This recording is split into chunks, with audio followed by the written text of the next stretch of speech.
Okay, depending on when you're viewing this, good morning, afternoon, or evening to all the online people, and Dr. Kaiser.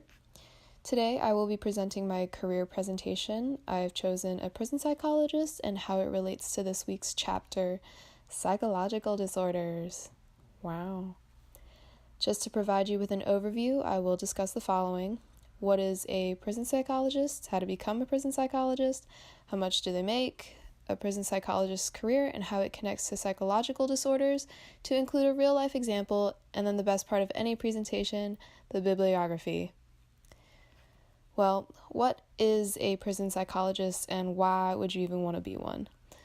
Well, you gotta have an interest in the mental well-being of all people, good and bad. You have to try and be unbiased as possible, and you should maybe expect encounters with the criminally insane every now and then. Some people think this is exhilarating. I think it's terrifying. You're going to be working in maximum security prisons, jailhouses, courthouses, and asylums.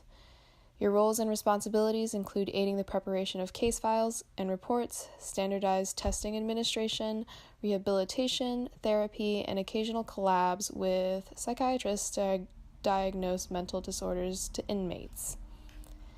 To become a prison psychologist, you need your bachelor's in psych and then your doctoral degree. Then you need some internships and experience, as all jobs require. Then at some point, you got to take the GRE to verify you know how to think and critically analyze.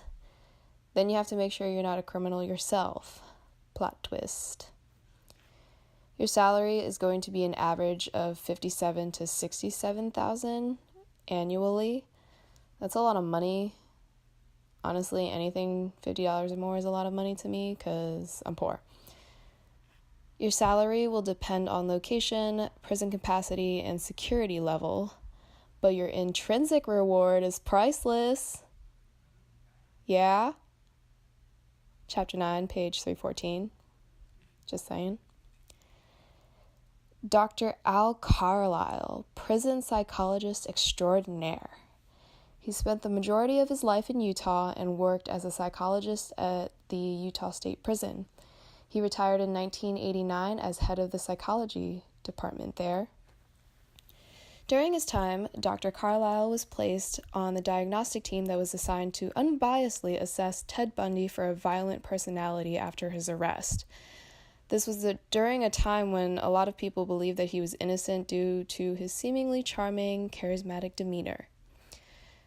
Dr. Carlisle went on to publish Violent Mind, which recounted the details and process of determining that Bundy did in fact have a violent personality.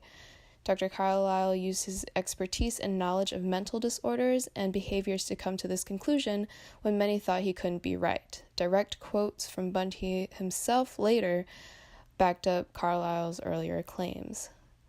He also interviewed several other infamous violence-addicted serial killers and stated that it was necessary to understand their physiological and psychological development from childhood to the serial killers they were that day in order to put an end to it across generations. I'm going to end this with a quote I've come across countless times over the years and have considered including in my Instagram bio, except it's a little dark. Nothing is easier than to denounce the evildoer, but nothing is more difficult than to understand him. Fyodor Dostoevsky.